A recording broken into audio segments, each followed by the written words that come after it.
Thank you, Christopher. A new warning from the International Energy Agency says that conflict has halted exports of Iranian gas to largely Asian markets. If this continues, experts say it could lead to a bidding war between Europe and Asia, sending energy prices soaring. It was handy tomorrow. By Sunday, nothing but sunshine. I love that. Look, you can sit poolside. Don't have to worry about watering your grass. This looks like you've got a bit of everything for everybody. I hear you.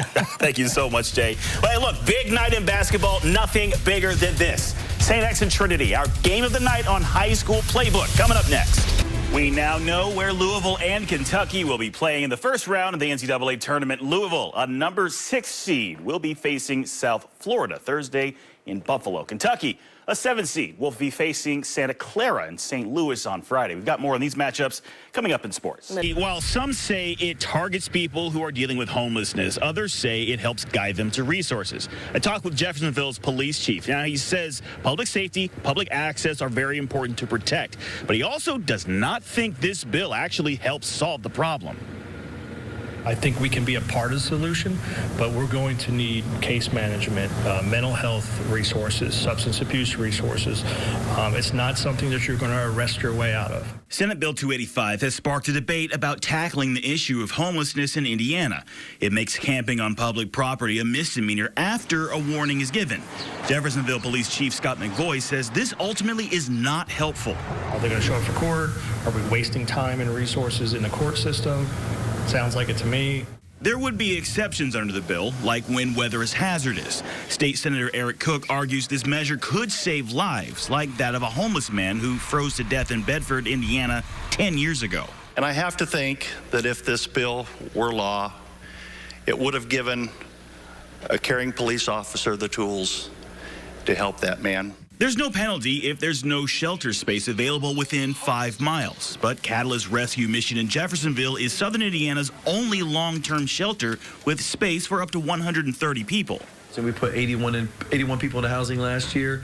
We could put more people into housing if we had housing stock available to put them in. Interim Executive Director Jim Moon says state resources would be better spent on supportive, transitional, and affordable housing. I don't want people camping in my backyard, but I wouldn't have them do that. I would give them the resources they need to no longer have to camp. Exit Zero Homeless Outreach Director Paul Stensrud says this law would do more harm than good. So people are going to try to hide now, where they're not seen.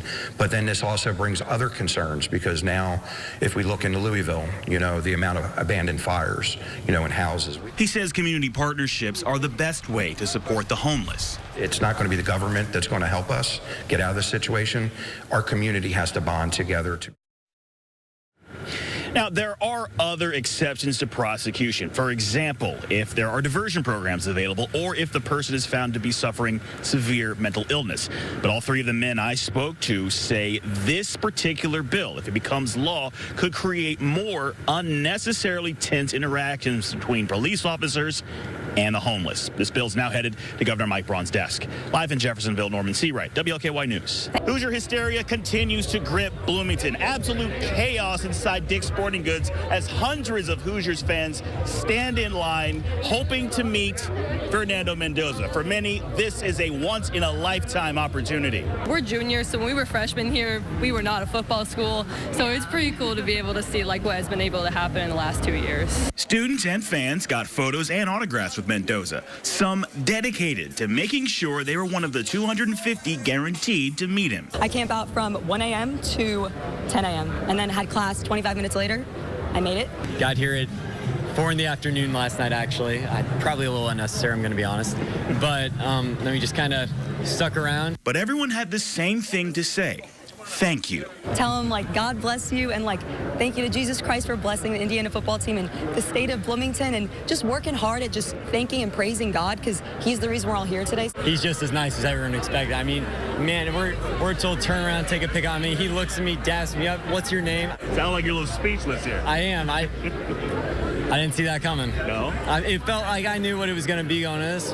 Still felt like more than was. Felt genuine. It felt real. And at a Kroger just half a mile away, fans saw the trophy the Hoosiers brought home. How special is this for you?